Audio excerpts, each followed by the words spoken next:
Nous devons intensifier nos efforts en matière d'éducation et d'autonomisation des femmes. Il nous faut davantage de femmes à tous les niveaux de réponse. Nous veillerons mieux que par le passé au respect de leurs droits et à leur protection contre les violences de toute nature. Paul Biya, l'homme du pouvoir. Après 43 années de règne consécutif, le plus vieux chef d'État au monde, encore en fonction, vient à nouveau d'être déclaré vainqueur du scrutin présidentiel du 12 octobre dernier par le Conseil constitutionnel, l'instance supérieure habilitée à rendre public et officiel les résultats de l'élection présidentielle au Cameroun. Une réélection qui intervient dans un climat de tension post-électorale dans plusieurs villes du pays où les partisans du candidat Issa Chiroma Bakary, arrivé deuxième à cette élection, ont dressé des barricades sur les principales rues en signe de protestation, malgré l'environnement hautement militarisé. Une situation qui a débouché sur des affrontements violents entre manifestants et forces de maintien de l'ordre depuis dimanche dernier. Plusieurs personnes ont perdu la vie, notamment à Douala, la capitale économique, et des dégâts matériels considérables. En dehors de Yaoundé, la capitale relativement calme, et le sud, d'où est originaire le président Paul Biya, la quasi-totalité des régions connaît une psychose généralisée liée aux contestations du verdict rendu par le Conseil constitutionnel lundi dernier. Campé sur ses positions, le vainqueur autoproclamé Issa Chiroma Bakary a laissé entendre qu'il ne reculera pas face aux intimidations dont il fait l'objet. Aujourd'hui, une lourde page vient d'être tournée dans l'histoire de notre pays. Le Conseil constitutionnel vient de proclamer des résultats tronqués, attribuant une victoire factice au président sortant Paul Biya. En agissant ainsi, cette institution s'est détournée de sa mission de gardienne de la vérité et de la démocratie pour devenir un organe partisan, ennemi de la souveraineté du peuple. Pourtant, la vérité des urnes est claire. Tous les procès-verbaux compilés et sécurisés par nos représentants à travers le pays démontrent sans ambiguïté que nous avons remporté cette élection avec une majorité écrasante. L'ancien ministre de Paul Biya, toujours presque assigné à résidence dans son fief à Garoua, a adressé hier mardi un message de compassion aux familles des manifestants tués, tout en précisant que leur mort ne sera pas vaine. Je veux en cet instant rendre un hommage solennel à nos frères et sœurs tombés sous les balles d'un régime devenu criminel alors qu'ils exerçaient pacifiquement un droit universel. Leur sacrifice ne sera jamais vain.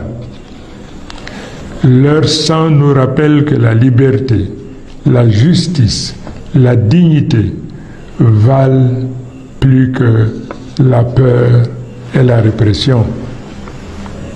Peuple camerounais, vous êtes sortis en nombre, malgré les intimidations, malgré les menaces. Je vous en dis merci. Le leader du FSNC continue de revendiquer la victoire et déclare détenir les preuves.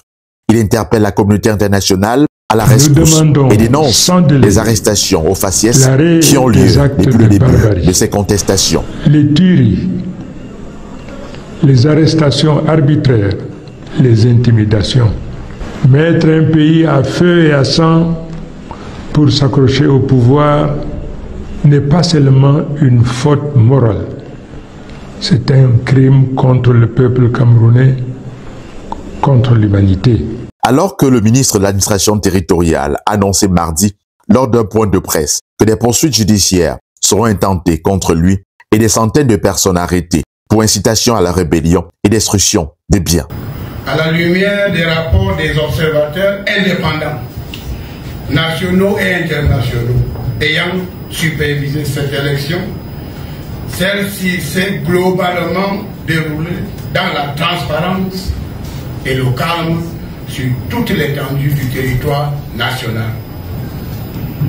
Alors que les électeurs attendaient sereinement la publication des résultats officiels, le candidat Issa Chiroma du Front pour le Salut National du Cameroun, FSNC, s'est autoproclamé vainqueur de ce scrutin le 14 octobre 2025 en violation des dispositions du code électoral. Dans la foulée, ces partisans ont organisé de violentes manifestations dans plusieurs localités de notre pays qui ont été maîtrisées grâce au professionnalisme des autorités administratives et de nos forces de sécurité.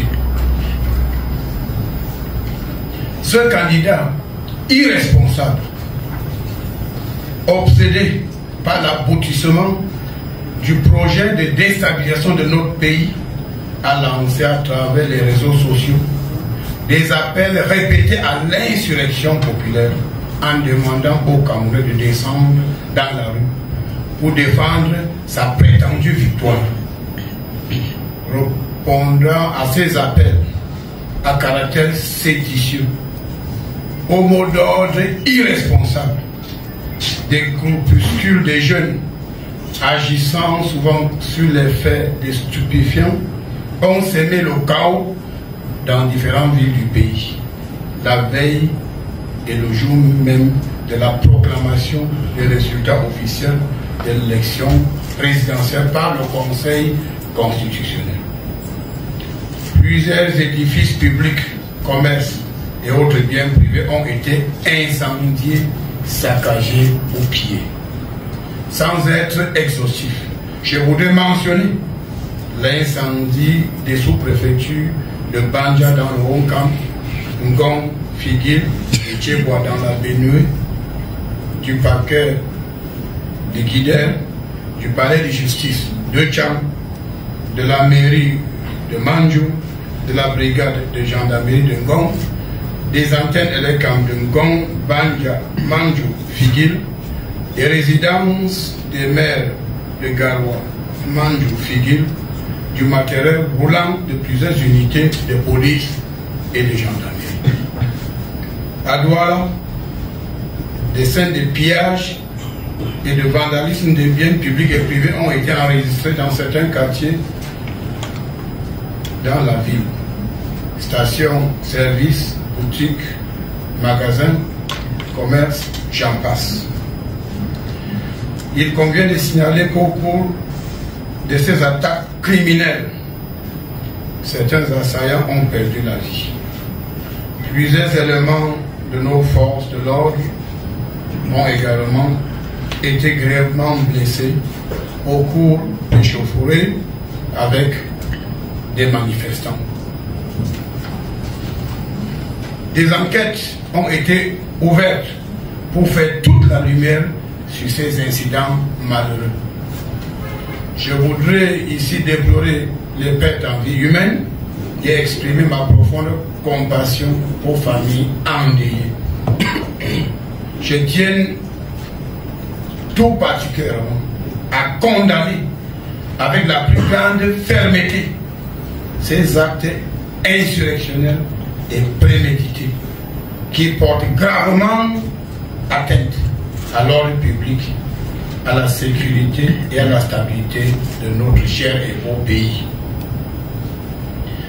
Il est désormais clairement établi qu'en s'autoproclamant vainqueur de l'élection présidentielle du 12 octobre dernier, en violation du code électoral, en lançant des appels répétés à l'insurrection, en incitant ses partisans à défier l'ordre établi, en organisant des manifestations illégales qui se sont soldées par des pertes en vie humaine et la destruction des biens publics et privés, le candidat Issa Chiroma s'est rendu coupable.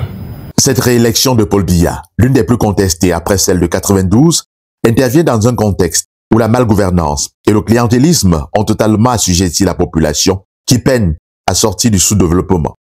Cette énième victoire, accordée avec faute, selon de nombreux observateurs qui n'arrivent pas à trouver des mots justes pour expliquer un tel plébiscite après un bilan jugé catastrophique de son dernier mandat.